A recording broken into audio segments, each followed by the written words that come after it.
Ladies and gentlemen, it is Wednesday night, 7:30 Eastern Time, p.m. here on FifthDimensionRadio.com. Eastern Time, if I didn't say that already. It means it's 10 Cent Beer Night, the official sports show of Fifth Dimension Radio.com. I'm Seth. I'm Bob.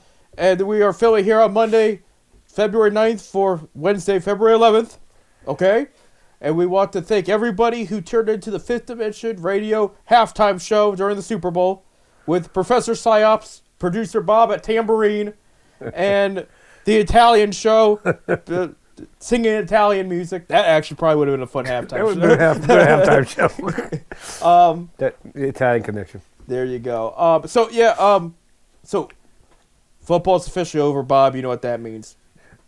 This is Monday, February 9th. Pitchers and catchers report today. Today. They're there. They're there now. They're there right now. Right now in Goodyear, Arizona, both the Reds and the Guardians are in Goodyear right now. Pitchers and catchers. The rest of the squad reports on Friday. There you go. And so that also means the Florida teams too. No, some of them reporting tomorrow. Okay, yeah, there you go. But the Guardians and the Reds both reported today, the 9th. So Monday the 9th. There you go. They're already there. Spring is in the air. Spring is in the air. Now, the weather here is still bitter cold. Now, tomorrow's supposed to be pretty decent. And we'll get all that snow melted probably, which will leave a mess. But that's besides the point. We'll have flooding. We'll see some green for St. Patrick's Day, which we're a month out. We're not even at Valentine's Day. I'm jumping the gun here. I'm just so ready for baseball. I'm ready to see green and sunshine and all that. But we just some final football notes. Well, first of all, our high school basketball schedule. We're supposed to mention this. By the time you hear this, we'll have wrapped with the Talmadge and Barberton game. Look out for that on the FifthDimensionRadio.com's YouTube page. Facebook page too. To hear the audio, see the visual of the game there. But the upcoming game will be Stowe at Copley on February 17th.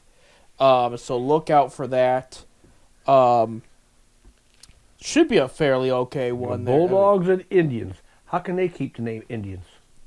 Because they're smart and they can keep their name Indians. And nobody around Akron's going to make a stink about it, as they shouldn't. But besides that point, that's what you can look forward to. About tip-off, 7:30? 7. 7. With pregame activities at 6:45. Estimated time. Estimated time because a lot of times the freshman teams or the JV teams play before them, and if it goes over a little bit or under, a little bit, estimated time is 6:45. There you go. And 7 p.m. So. Now back to football. Our final notes before free agency hits in March. We want to congratulate the Seattle Seahawks for winning the championship. Awesome season. A great defense, I guess. I was listening to the talks this morning. Sacked the quarterback 7 times. Yeah. Yeah, I mean... Or 6 times, like that? And this it'll be key here in a sec, as far as our team goes and everything. But the Seahawks were second in the season, despite winning their division and going to the playoff and winning the Super Bowl and all that fun stuff. They were second in the regular season in turnovers. First was Sam Darnold's former team, the Minnesota Vikings, okay? They are the first team in Super Bowl history to go through the playoffs and the Super Bowl without committing a turnover. Wow. That's impressive, And your Super Bowl MVP, a guy I'm a big fan of, Kenneth Walker III, the running back.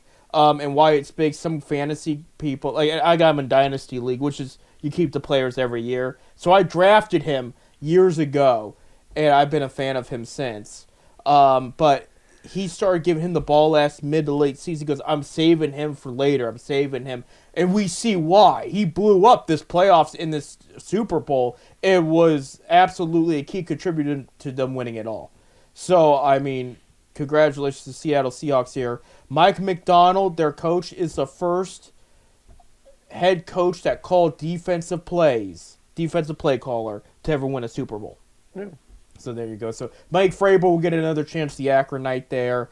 But they were overpowered. And this is part of this irritates me. And this is not a knock on Seattle or anybody like that. I mean, this team did a great job.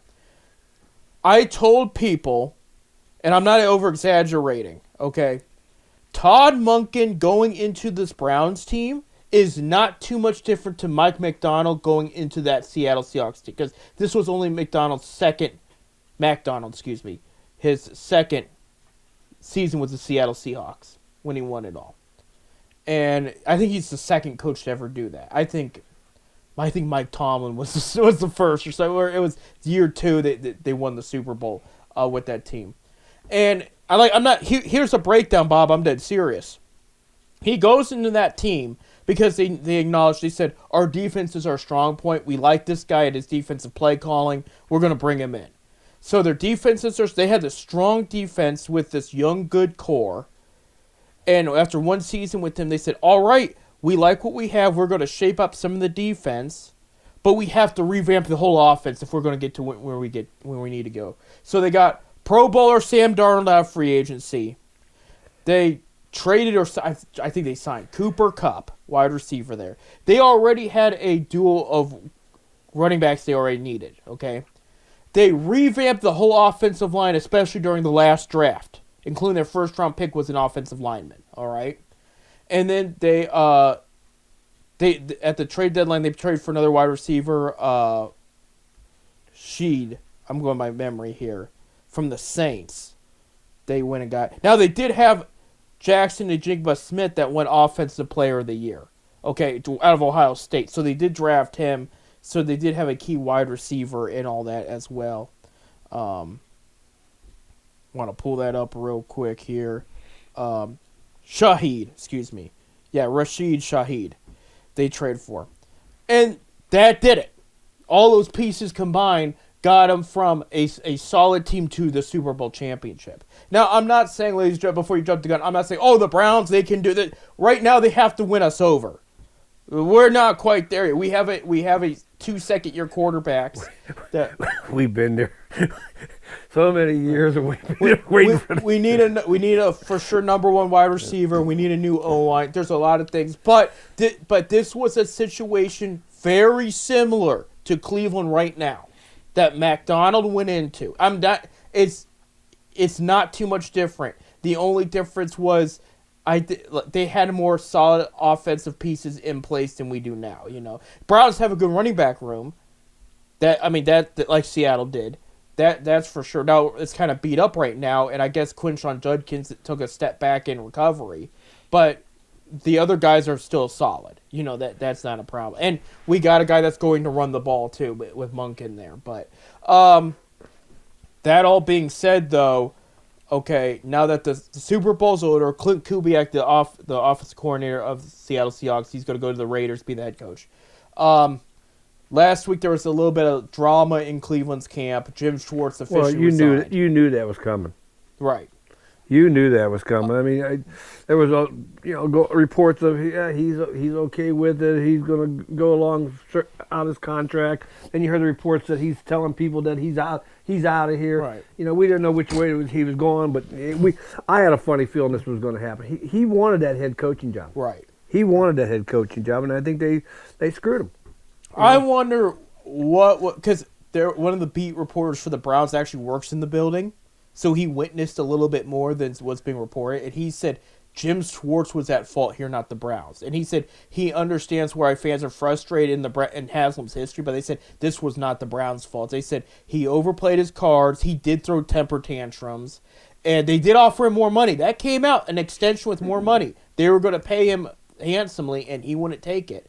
For the record, if you're wondering why didn't he get the head coaching job, he was head coach for the Lions with Hall of Famers Matt Stafford and Calvin Johnson. Now, both of them have not made... No, Calvin has, excuse me. But Stafford hasn't made the Hall of Fame. He just became his MVP for the first time, and he's coming back next year, but he will be in the Hall of Fame eventually. He went 29-51 in 5 years. He went to one playoff game and lost. And that was the big reason was here's this defensive guru. And in his defense, the front office did not do as a good job as Andrew Berry has with getting good defensive players. I mean, not even. You look at the Browns' defensive players, and the Lions defensive players at the time, it's not even close. It really isn't. So he was very limited what to work with, but they felt like this was a better situation here. And there's other defensive coordinators available should they find the right guy, hopefully. And I'm going to list them here in a little bit. But at the end of the day, it is what it is. They decided on a direction. They're going to go with that. They're going to go with Todd Monken. And it wasn't Monken's fault. I think they do highly respect each other from what it sounds like. It's just there was a falling with I think he felt like he was entitled to it after the good work he did. And he did do a fine job. And you have to understand, too, some people say, well, you were still at Myles Garrett. We still have Denzel Ward. Doesn't matter. So did Joe Woods, and he did subpar. You know what I mean? So my point is you have to get the right guy still. Right now, Monken is still building his coaching staff. He hired an interesting coach this past week, assistant offensive line coach Bobby Johnson. He's leaving Washington Commanders. Again, he's going to be assistant offensive line coach, okay? Here is so I'm not going to list everything. Again, he was with the Commanders from 24-25, offensive line. He was with the Giants from 22-23, and he was with the Bills from 19-21, and that was a solid line, okay? Here's how he began, Bob. You ready for this? Bobby Johnson, born and raised in Akron, Ohio, out of Hoban High School, played offensive tackle for Miami, Ohio, but graduate assistant for the Akron Zips, defensive line coach for the Akron Zips, tight ends coach Miami Redhawks, offensive line coach Miami Redhawks, and for the Zips it was from 95 to 98. This is about, if I'm going by memory, this is the fourth coach he's hired with Akron Zips ties. I've never seen so many, and then this is like the sixth or seventh with MAC ties. Mid-American Conference is known as the cradle of coaches. So, I mean, Woody Hayes came out of the Mid-American Conference, the old MAC or whatever you want to call it. Bo Schembechler started his career in the MAC. Yeah, so I mean, there's a lot of great coaches came out of the MAC. Absolutely, but yeah, it's good to see that here. As for defensive coordinator goes, they were interested in Texans Dino Vasso. He's declined, but he declined everybody. He declined 3 teams because he wants to stay with the Texans and be their defensive backup. They're giving him more money to stay. He's got a good situation there. Texans got a pretty good team. Yeah, they are looking at. They did interview safety coach for the Browns safety coach, Ephraim Banda, okay? And they did interview Jason Tarver, the linebackers coach, for the position. Tarver has been a defense coordinator before, but it was for the Raiders, and for 3 years they were a bottom 5 defensive team. And I don't know if he had enough to work with over. I'd have to look at. This was early 2010s, and they weren't that good. Both the Raiders and the Browns were not that good. But besides that point, so I'm not 100% sure about if that's going to be the fit there. I'm looking. Who is the other name here? There was another Texans coach that was under Jim Schwartz at the time they wanted to interview. Well, like I'll find out. I would like to see Schwartz get the coaching job, but hey, I'm all for it, Monken. Let's give him a chance. That's all we can do. How many coaches we've had here? That we have anywhere. Right. Give him a chance. And I'm looking this up here. He has what somebody made a good point over the weekend. A female journalist, I can't remember her name, but she was on a radio station interview. It wasn't her show, but she was called in, and she said he's got the good mix of the old school and new school, where Stefanski was all pure new school. There were some tactics he was afraid to do, and he was more of a players coach, where they said Monken's got that mix. He's a players coach, but he's also what's best for the team and everything, and he will tell it like it is, and he doesn't care. Well, you need coaches like that. Right. I mean, I mean, these coaches nowadays are afraid of these multi-million-dollar athletes. They are. You know, they are. Yeah, and they're multi-million dollars. And these multi-million-dollar athletes, they say the word, and they're gone. The coaches are gone. Right. You know, he can't do this to me. He can't do that. He can't do that. And they're going. We need guys like Paul Brown back. Paul Brown wasn't afraid to. Paul Brown will tell you, you don't like it here, go somewhere else. But I guarantee you're not going anywhere else because I'll make sure of it. Right. Nick Saban was the same way. You want to talk about something more modern and more. Bill Belichick too. Bill, I think, kind of mellowed over the years. He did. He mellowed. But at first, yeah, he wouldn't take no crap off him either. No. I actually did a radio show with one of their former players one time, and I asked, "Did you like Saban?" He goes, "Yeah, I did. I really did. He's a good guy. He's a good coach." But he said there's times you had to pick him. You want to pick him up and shake him. Like it was just he hit a nerve. That was the way he was. But he said he's a good guy. He's a really good coach. So, yeah, and for the record here, Jim Schwartz, his resignation, he still is under contract for 2 more years. There is a rumor the Raiders are interested in him, but there would have to be a trade. Now, they can't trade Schwartz, but they can work out a trade that leads the Browns to release him of his contract. But right now, the Browns are not releasing him on his contract. So they're even willing to pay it. So he might have to sit out a year before he can take other jobs. So that's. He don't want to. If he don't want to be here, let him go. Right. Let him go. But I would see what you can get. I mean, if somebody's like, "Look, we'll send you." Like, what if Bob? Call me crazy. What if they said, "Look, we'll take Deshaun Watson's contract, send you a 3rd-round pick, and you cut Schwartz"? Wouldn't you take that? That's what I mean. Like, Watson's gone, and you don't even got to give me no money. You can have him. No, get something else, because then you're giving up Schwartz. You don't have to give no three. Take him. Take him. And I bring it up because word is going out that I guess some teams are interested in taking a swing at Watson. Not like physically, but are why not? Why not? He ain't gonna be worth nothing. Right. I mean, we already gave him all the money he'll ever need. Right. Why not? I'll take him. One strong rumor is the New York Jets. They're saying they are very interested, and they're not sure about Justin Fields going forward. So they're like, look, we'll take a guy who is now going to be fully healthy, but that didn't take a hit last year. That is going to come in and hopefully turn things around. We only owe him 1 more year. Yeah, right. 1 more year contract. And like I said, paid him the other 4. The language changed before. They were saying, "Oh, he'll definitely be on our roster." But when Monken came in, they said he's up. His status is up in the air. So that's telling me maybe Monken said, "Look, I'll definitely take the job, but I really want to work with Shedeur and Gabriel. I do not care to work with somebody that hasn't been playing."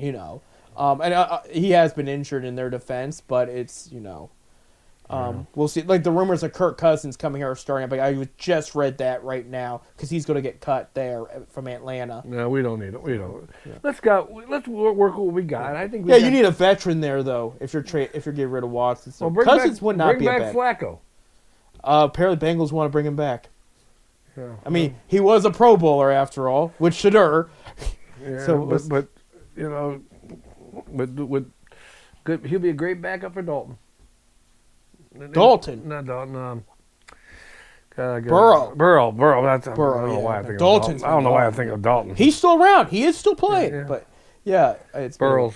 Yeah, we got to take a break. When we come back, since our last 10 Cent Beer Night, the Cavs did a historic trade, and it's so far panning out very well for them. We'll talk about that and more. Stay tuned.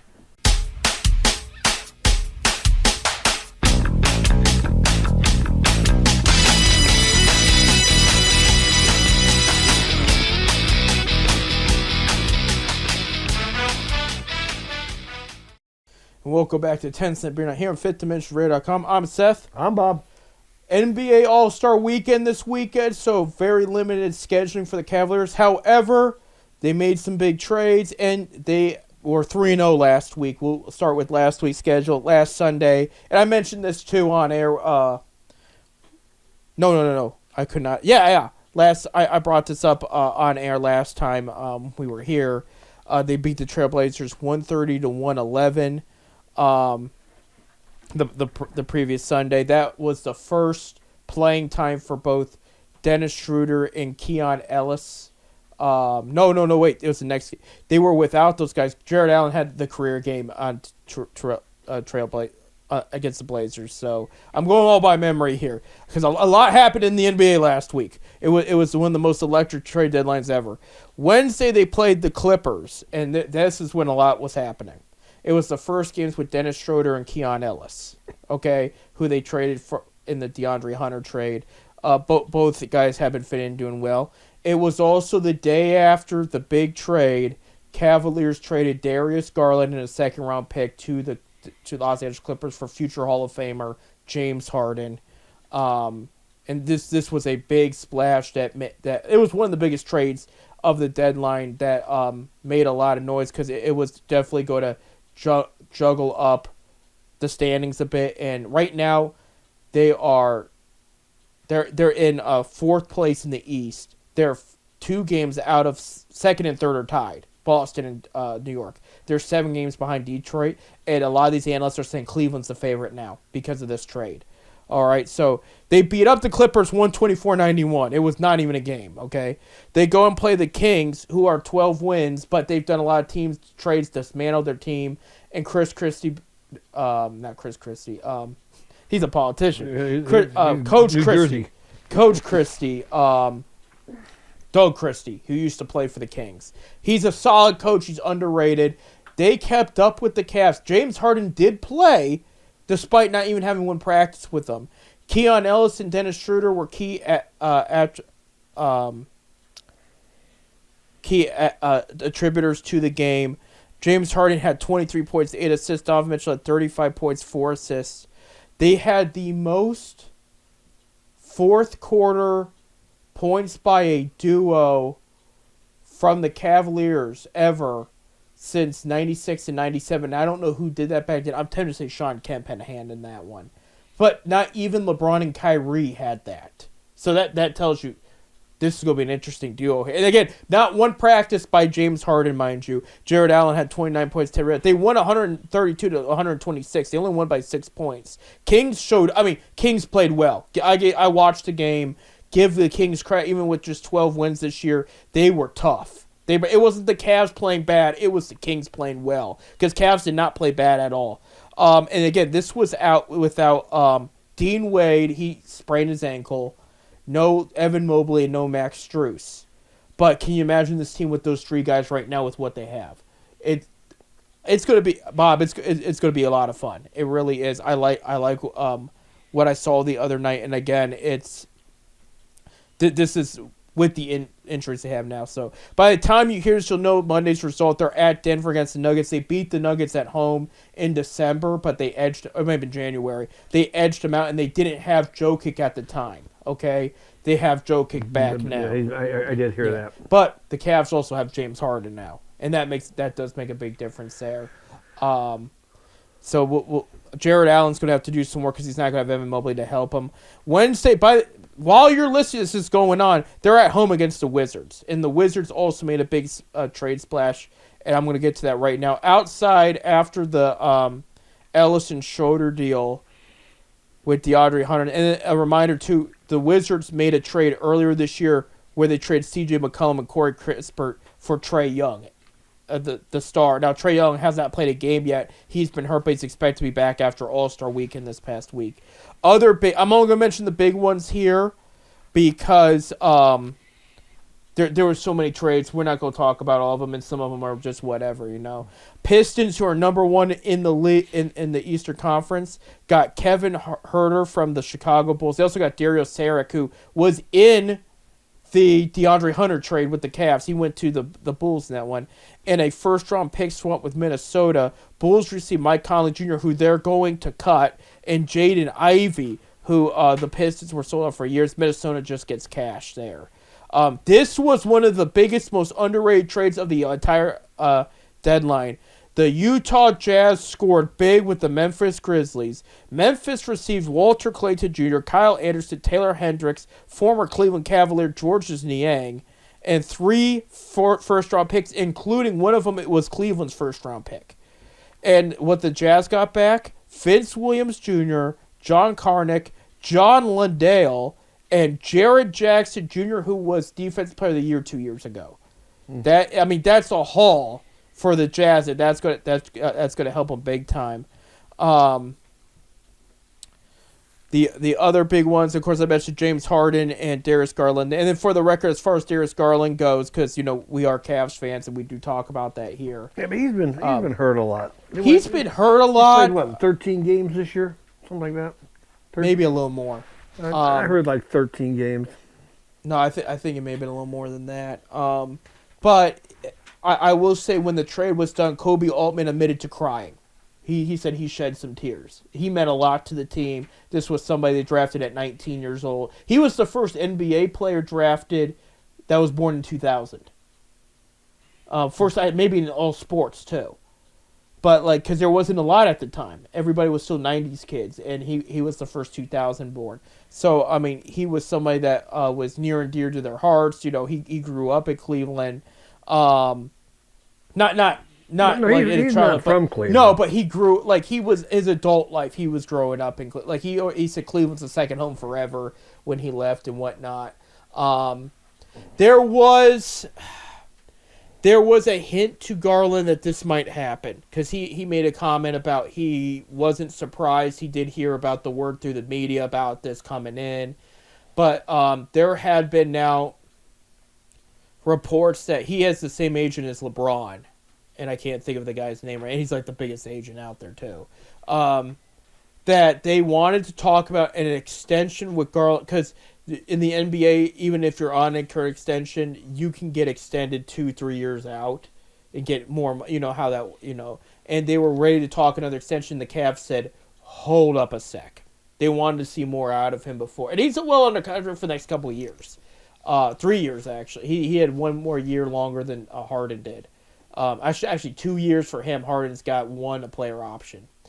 And so they knew the Cavs were evaluating, seeing, okay, is an extension really in our best interest with him? Because there had been the injuries, there had been the inconsistencies, and there had been the turnover prone. He was a bad turnover machine at times. And the point I was pointing out to people is before he got his extension, mind you, $30+ million a year, but more than LeBron ever got here, as far as most contracts LeBron signed in Cleveland. And before he got that, players like Draymond Green called him the toughest guy to guard in the league. He was This was before Mitchell joined the team. He was on a roll, moving the ball. If he went inside, you didn't know if he was going for a layup or he was going to last second pass it down low and hit a guy. And his production went down when Mitchell came in, and he got that contract. I think it was more the contract than Mitchell, and it just he wasn't the. We were hoping, I think, for a 26.9 assist kind of guy, and he never quite got there. He was a 2-time All-Star, and one of those All-Stars happened last year, and he is third in Cavs 3 points made behind LeBron and Love, and he is third in assists. So yeah, he passed Mark Price this season on that list. So with that being said, he's already qualified to get his number retired in Cleveland. As far as Hall of Fame and whatnot, that's still up for debate. Yeah. He's still 26 years old, He's and now he's going to be with the Clippers, and he already says he hopes Ty Lue uses him like he used Kyrie in Cleveland. Oh, Ty Lue's the Clippers coach? Yeah. He signed an extension a couple years ago. Yeah, because there was rumors would Cleveland bring him back if he didn't, have the extension, but no, Clippers kept him. And he's done over, and they're rebuilding now over there officially. But with James Harden, what do we get? You get a guy that's a 25-point scorer, 8 assist guy game, and one of his best attributes in his career, he gets it to the big man and gets him to score more bucket alley-oops or whatever. He finds a way to get the big man open and drive the ball in, and that's going to be huge for Allen and Mobley. He did it with Clint Capella. He did it with Dwight. I looked up stats and everything. Clint Capella's stats went up. Dwight Howard's stats went up. If it's a Zubac, who he teamed up with in the Clippers, Joel Embiid's MVP season was Harden getting him the ball. It's like the guy can dish the ball out, and on top of that, he can score. And so this is just going to open up the floor, having him there. And and you got him. I know he's older. He's 36 years old. He's still having a good. He's a kid. He just missed in the NBA. That's older. He just missed making the All-Star team. He didn't go to the All-Star. He's not going to the All-Star team this year. But he's still 22 points, 8 assists. He's third in assists in the league, average wise, and maybe total too. And I mean, the guy can still score the ball like he always has. He might not be as fast as he used to be, but he's not slow either. And the other thing I do like right now, where he's at in life. This isn't a guy that was known to have fun. I'm not going to lie. Go to strip clubs in Houston when he played at Houston all the time. Yeah, I mean, he did. He went to a lot of... he went to a lot of strip clubs? He was Ain't nothing wrong with him. He was known to go to a lot of strip joints. Now, he has a woman he is very serious with. She revealed after his trade to the Cavs, she congratulated him on Instagram because they I think she may be in Vegas and he's in L.A. Is she from Cleveland? No. Oh, she might be happy to go to Cleveland. She is on a Netflix basketball special. She is a host. Oh, really? On there, yeah. And I think she does some other form of entertainment. Appropriate. She's not a stripper. I just want to throw that out because I brought up strippers. Yeah. No, she's not. Yeah. And if she is, no judgment. And she's not. But I'm saying even if she was, no judgment. But she revealed they had a kid together recently. So his first kid, and he says he loves her. And he did recognize that in Cleveland, things shut down early. It's not like, J.R. Smith when he said going from playing in New York to Cleveland and the difference. So what I like about that is he's with somebody he loves. He's got a kid now. There's nothing to do in Cleveland past 11 at midnight. The focus is going to be basketball. That's what I like about it. He's going to be all in, and he was. I mean, that's why he almost handpicked the Cavs have been talking to the Clippers since December, but he told the Clippers, if you're going to trade me anywhere, he said, I evaluated the teams. I want to go to Cleveland because I like what they have. They want to win. I want us to win a ring. They want to win a ring. They have some great pieces, and I think with play with Donovan Mitchell, I can do some things. And so I hope it works out. I do too. And then Bob, we were talking about it off air, and we're going to bring it up now. Reports have already come back. Mitchell and Harden a plan to approach LeBron James in free agency this summer. Well, I'm telling you, it's gonna. I always said and always will say, he's going to retire in Cleveland. LeBron will retire in Cleveland. LeBron's camp said at trade when the Lakers officially said they had no plans of moving him. People in his camp said if he plays another year and they think he is, they said it's Cleveland without a doubt. They said it will be Cleveland. Like they are saying, his time in LA is over. The old owner and Stephen A. Smith kind of ticked him off, and there was an interview, and they basically spit on. I mean, you can just tell the way LeBron when he was here at Cleveland how he was almost tearing up. He did tear up. I was there. We made him cry. Yeah, I mean he did. When we showed him the special, he did tear up. He ain't gonna get that kind of support anywhere else. I mean, he'll get people cheering for him. I told the story when Cleveland hosted the All-Star game a few years ago. And the crowd just erupted because they were about to kick off. They were announcing the lineups and everything. But nothing had really happened. They got but cheered. He stood up away from the teammates and tears started coming down his face. Because it hit home for him. There was no other place that loved him more than Cleveland did. Northeast Ohio, hometown boy. Right. And I think he would want to do what Kobe did when he retired, announce it and say, hey, I'm retiring after this year. Let's make it a big tour. And, buy jerseys because they get a cut of that. You get it amped up and tell people, let's sell out places because this is literally my last time I'll ever be here. So, I mean, it's good thing I got my tickets for next year. So we'll see. Oh, hey, we still got this year. I would like to see them. I know I'm jumping the gun here. They still got to win playoff games. But I would like to see them win one without him and then maybe win one with him next year. Go back to back. That's a nice thought. Yeah, James Harden, he is a Hall of Famer. He did win MVP the year LeBron probably should have won another. LeBron's going to be a Hall of Famer, too. What? LeBron will be a Hall of Famer. Oh, yeah. And Mitchell will be.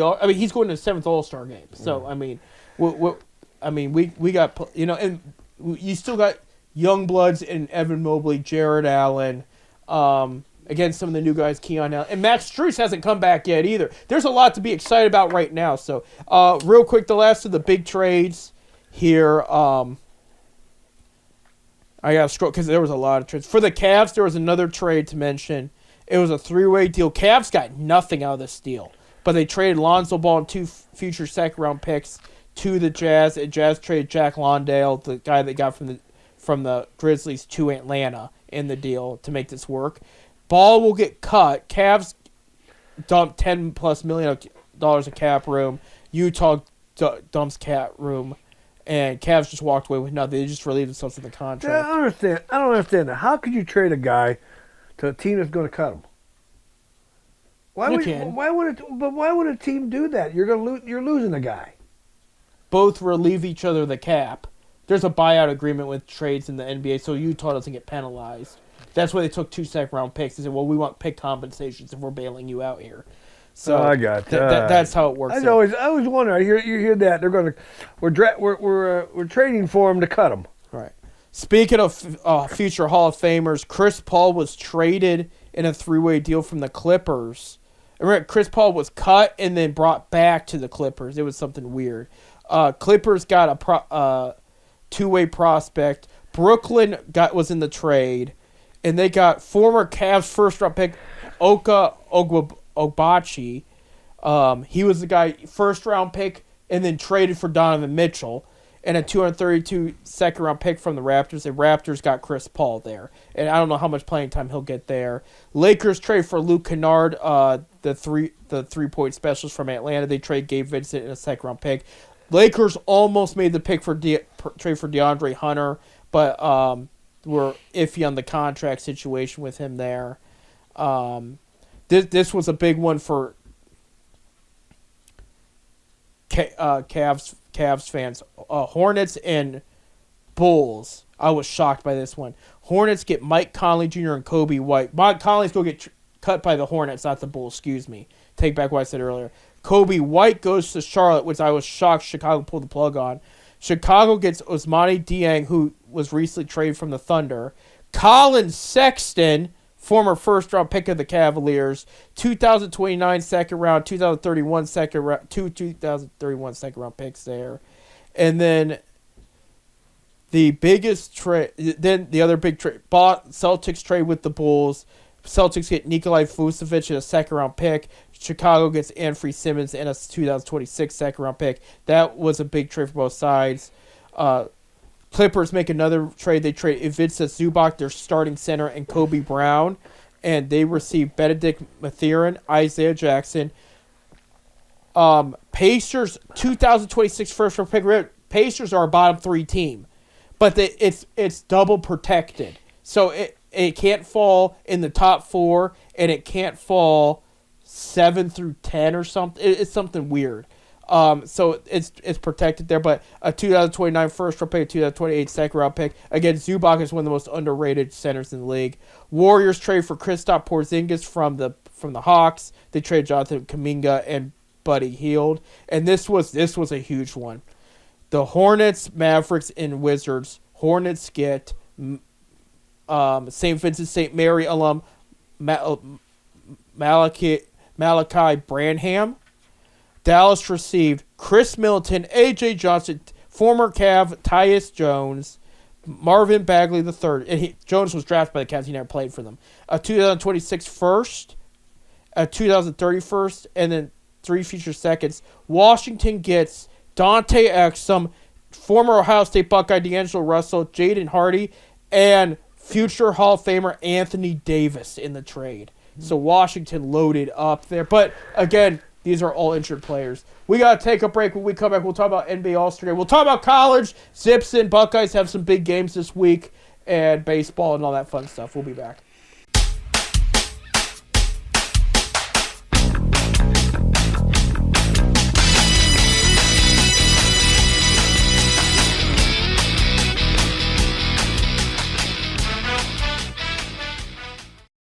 All right. Ladies and gentlemen, back to our last segment of today's 10-Cent Beer Night.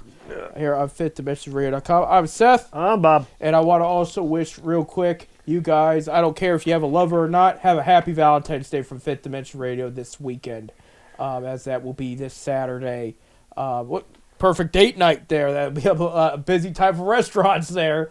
So you have our heart, and we'll have yours. So our heart for sports. You have a heart. You have a heart for Zips basketball, Bob. You know that, and for bowling.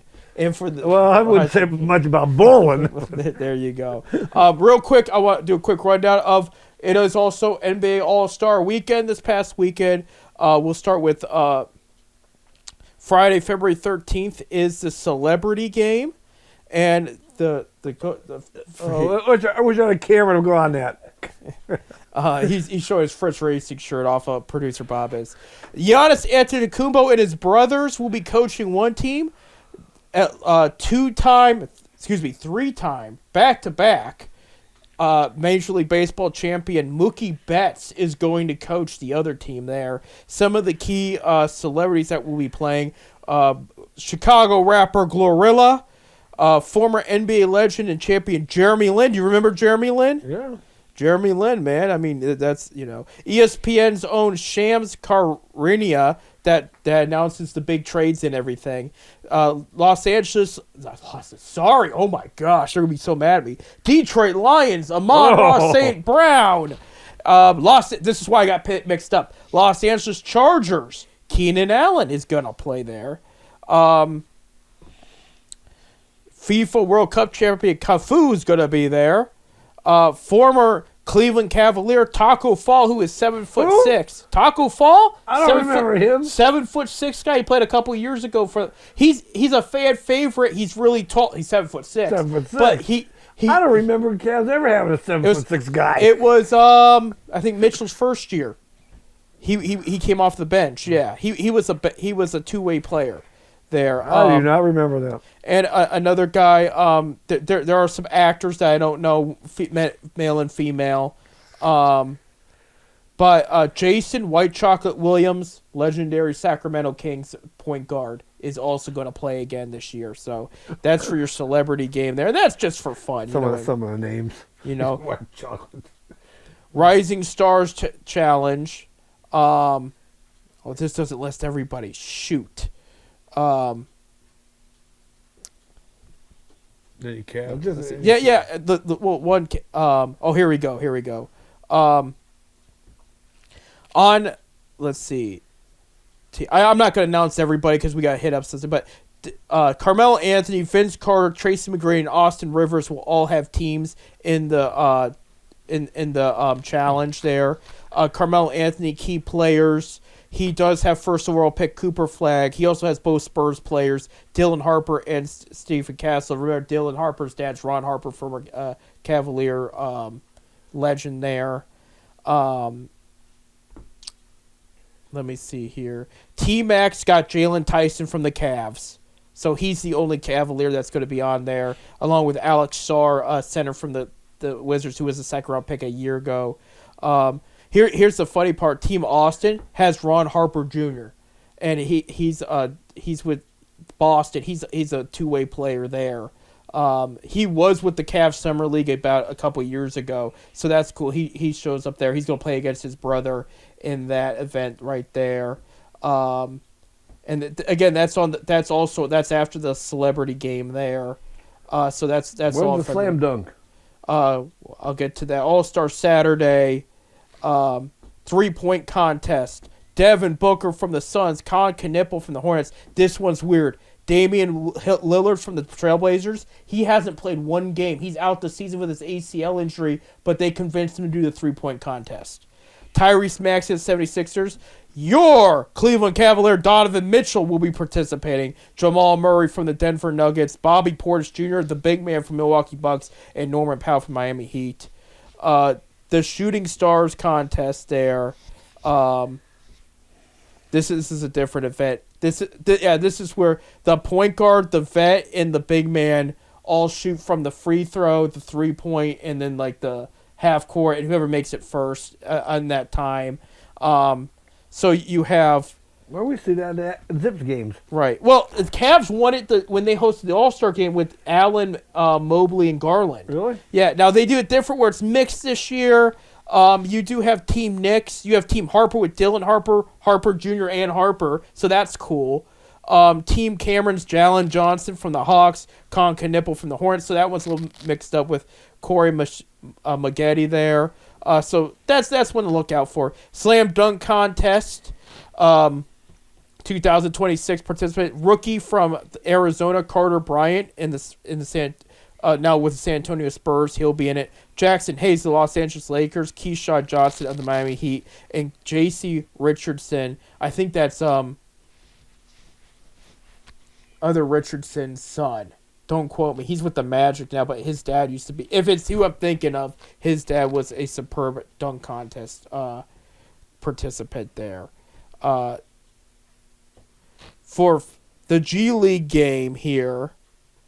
G League have an All-Star game? Yeah, they do before the regular All-Star game. I didn't know that. They're, again, split in 4 teams. They're doing this new thing with the split of the 4 teams. But anyway, I'm not going to mention everybody, but you do have... Anybody from the Charge? Yes. Killian Hayes, who was a first-round pick of the Pistons, and they pulled the plug on him. The Cavs brought him in. He made the team there. There's another one here somewhere. Yeah. I just wish he was back in Canton. That's all I wish. Right, I wish too. Yeah, I'm looking to see if our dude's there. Pat Williams, Sean East, Rick Higgins. I love the Charge whenever they Canton. You know? It was a good look for Canton. It really, really was. I don't see Enrique. I don't think he made it there. No, Freeman? Right. He might be playing more in the NBA for all we know. I haven't followed. I should look him up. He started out in the G League this year. Had a really good start, but there you go. And then your 75th All-Star game too, and the teams. I think we only got one guy in it, right? Right. We have Donovan Mitchell. He will be teaming up with LeBron James. This is not even showing me the teams. Oh, right there, right. Mitchell and James on the same team? Right. There's going to be some talking. That's how it started last time. He shared a team with Kyrie at the All-Star game. They both killed it together. They're like, this is a good look together. And I think the wheels started turning, and that's. Let me. I can see Mitchell now. Hey, Bron. We got hard now. you like come back? Okay, real quick, I got it pulled up. J.B. Bickerstaff's team, of course, he's got the number 1 team in the East right now. Scotty Barnes of the Raptors, Devin Booker of the Suns, Cade Cunningham of the Pistons, Jalen Duren of the Pistons. So he picked his own players, rightfully so. Anthony Edwards of the Timberwolves, Chet Holmgren of the Thunder, Jalen Johnson of the Hawks, and Tyrese Maxey of the 76ers. For Mitch Johnson's team, you got Jaylen Brown of the Celtics, Jalen Brunson of the Knicks, Stephen Curry of the Warriors. He might not play because of injury. Kevin Durant of the Rockets, LeBron James of the Lakers, Kawhi Leonard of the Clippers, Donovan Mitchell of the Cavaliers, and Norman Powell of the Heat there. And Mitch Johnson's the coach of the Spurs, for those that do not know. Darko Rajovic of the Raptors, he will have the world team with Giannis Antetokounmpo. I think he's going to be out. Danny Avdija of the Blazers, Luka Doncic of the Lakers, Shai Gilgeous-Alexander of the Thunder. He's hurt. He's officially out. Nikolai Jokic of the Nuggets, Jamal Murray of the Nuggets, Alfred Sengun replaces SGA. He's with the Rockets. Pascal Siakam of the Pacers, Karl Anthony Towns of the Knicks, and Victor Wembanyama of the Spurs. So that and then they'll all 3 play each other at a time. It'll be timed, and then there'll be a winner. It ain't the same. It ain't the same. It ain't. It's sort of like football's Pro Bowl. Ain't the same no more. It's barely better. I wouldn't even call it barely better. Right. Let's talk about some good basketball here. Okay, Ohio State last week went 1-1. They beat Maryland on Thursday, 82-62. Beat them up, and then they got beat up by the team up north in Columbus, 61-82. I think that team up north is ranked too. They're 2. Number 2. Number 2, yeah. This week, by the time you hear this, it'll be done. Wednesday at Columbus, they play USC on Big Ten Network, 6:30 p.m. So, again, you'll know the result by the time this wraps up here. Saturday, February 14th, when Love is in the Air, you can turn on Fox at 8 p.m. They'll take on number 18 Virginia in Columbus. That's going to be a good one.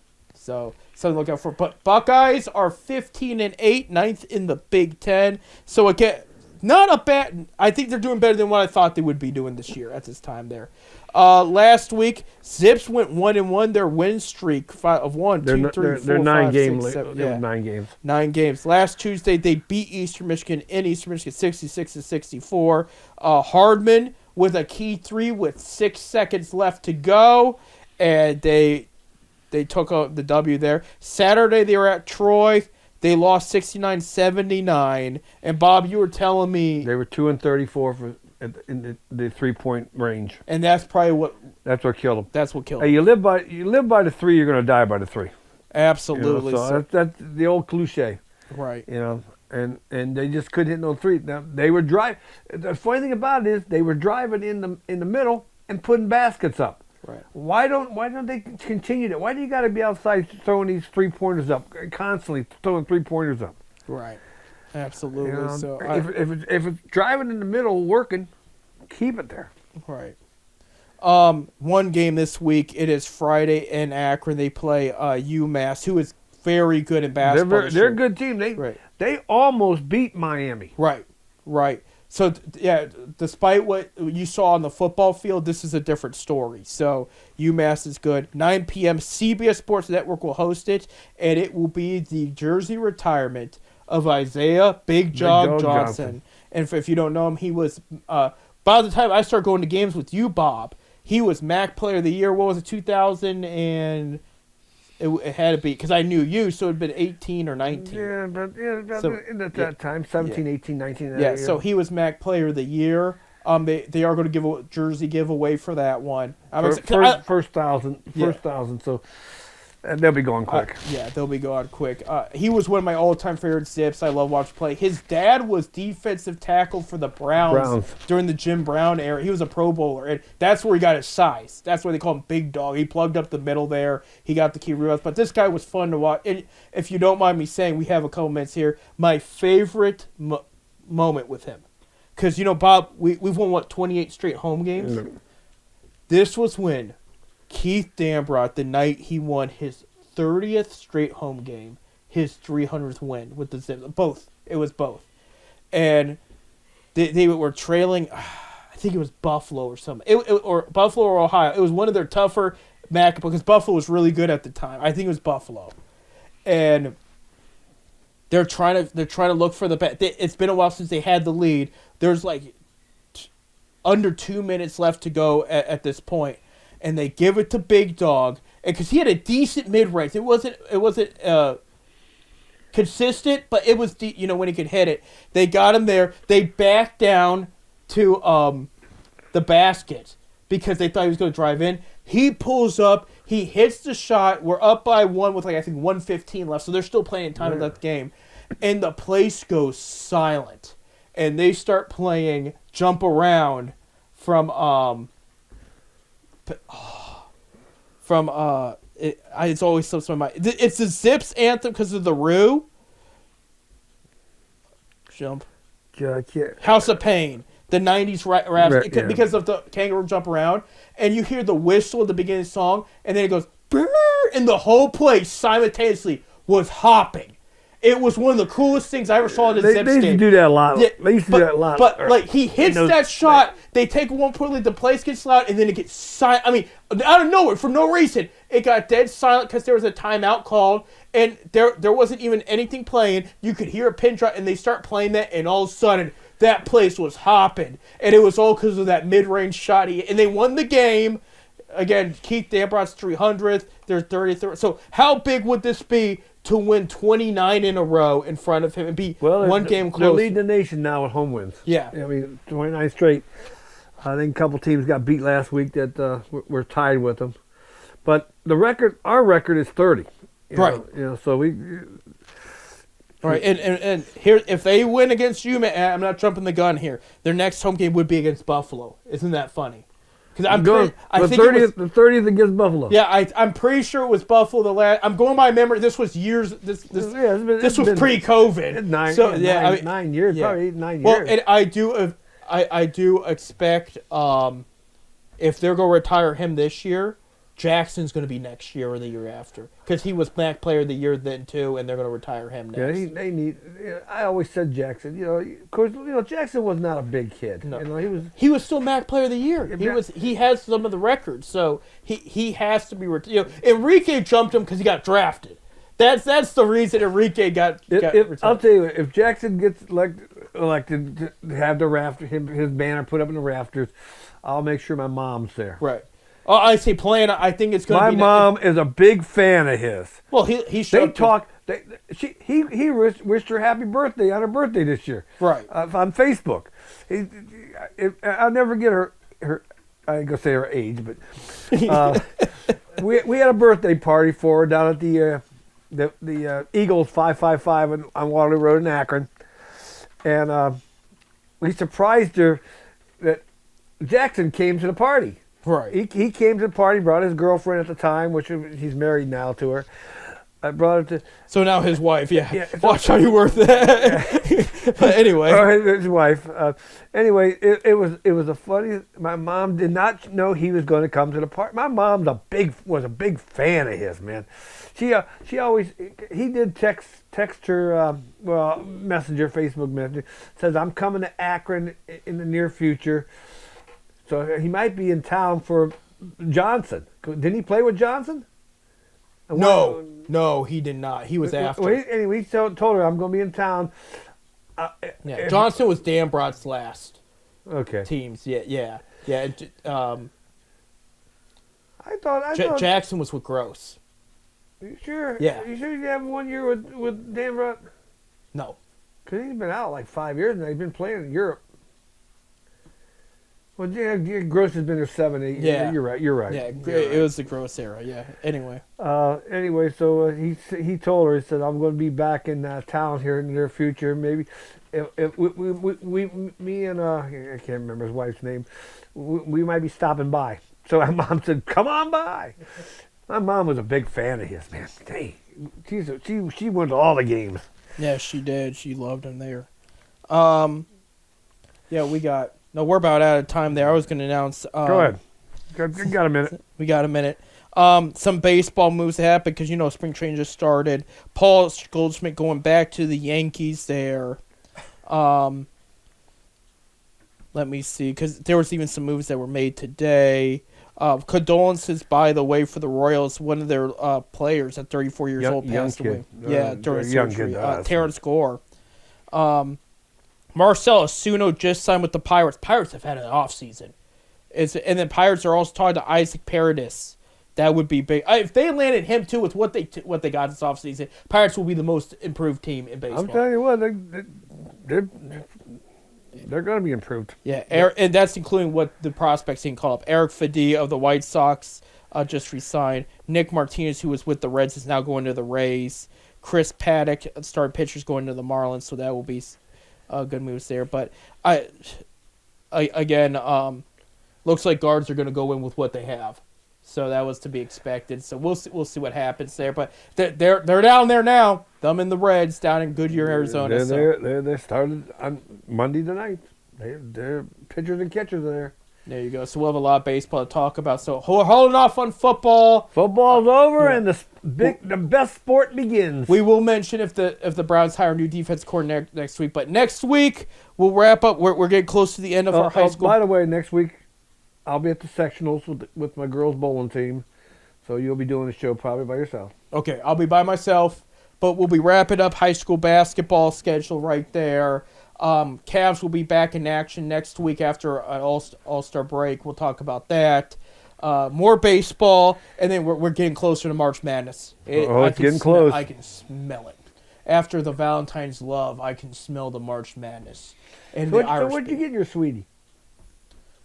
Come on, you got a lot of sweeties. I know you, man. It depends which one I want to deal with. Well, Friday night, you better bring some Valentine's Day cards and give them to the girls. Man. I'll give it to Isaiah Johnson. Congratulations again. He'd probably smack me. He'd be like, "What's this about, brother? Don't you do that?" You'd be going through the wall. He is a big dude, isn't he? You know all your girls, the cheerleaders in the dance line and stuff. You know they all talk to you and stuff. I know. You better bring them gift. You better bring them a Valentine. I will. I'll give him a Zippy Valentine's there. And Zippy's a girl. You can give Zippy Valentine's. Yeah, Zippy is a girl. With all that being said, go Cavs, go Buckeyes, go Zips, and finally we can start looking forward to some baseball. So have good luck at your sectionals, Bob, and we'll be back next week. Thanks for listening.